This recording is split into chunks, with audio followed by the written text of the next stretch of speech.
కృష్ణరాజు గారు, మీరు చెప్పండి. ఈ సోలార్ పవర్ గురించి కానీ, ఆరోగ్యశ్రీ గురించి కానీ మీరేమంటారు? సార్ నేను కుప్పానికి సంబంధించి నిన్న చంద్రబాబు నాయుడు గారు అక్కడికి వెళ్ళి దాన్ని స్వర్ణ కుప్పంగా మారుస్తానని చెప్పి అన్నాడండి. అవును. నిజానికి భారతదేశంలో లేనిది ఉన్నట్టుగా ఉన్నది లేనట్టుగా భ్రమింపజేసే గొప్ప రాజకీయ ఇంద్రజాలీకుడు చంద్రబాబు నాయుడు గారండి. గతంలో ఇదే కుప్పానికి సంబంధించి ఇజ్రాయెల్ టెక్నాలజీ పెడతానని చెప్పి అన్నాడు ఆయన. అవును. ఓ పెద్ద హడావుడు ఇంటర్నేషనల్ గా మీడియాని తీసుకొచ్చాడు, చూపించాడు, అన్ని చేశాడు ఆయన.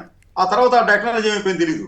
ఆయన ముఖ్యమంత్రిగా, ఆయన ప్రతిపక్ష నాయకుడిగా అనేక సంవత్సరాల పాటు ఆయన కుప్పంలో ఆయన గెలుస్తున్నప్పటికీ ఇప్పటికీ కుప్పంలో అనేక సమస్యలు కుప్పలు తెప్పలుగా పడి ఉన్నాయండి. ఏవి ఆయన పరిష్కరించడం లేదు, ప్రజలను మభ్య పెడుతున్నాడు. మరి విమానం సంగతి మర్చిపోయారు మీరు.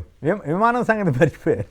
అదే సార్, ఆ విమానాలు ఇంకా ఇప్పుడు ఆయన అంటాడండి, ఇప్పుడు తాజాగా కుప్పం ప్రతి ఇంటి మీద సోలార్ ప్యానల్స్ పెడతా అంటండి.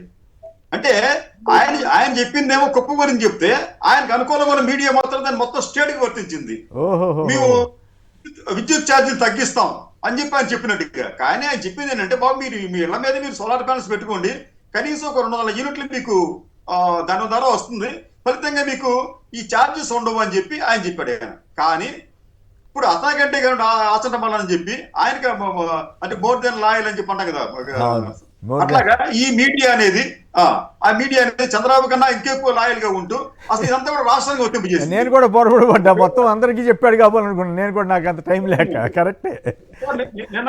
నిన్న ఒక విషయం చెప్పా సార్. నిన్న ఒక విజయవాడలో ఒక ఇంటికి 0 యూనిట్స్ అండి. ఆ ఇంట్లో ఎవరు లేరు, ఒక్క యూనిట్ కూడా కాలేదు. ఆ ఇంటికి 279 రూపాయల బిల్లు వచ్చిందండి.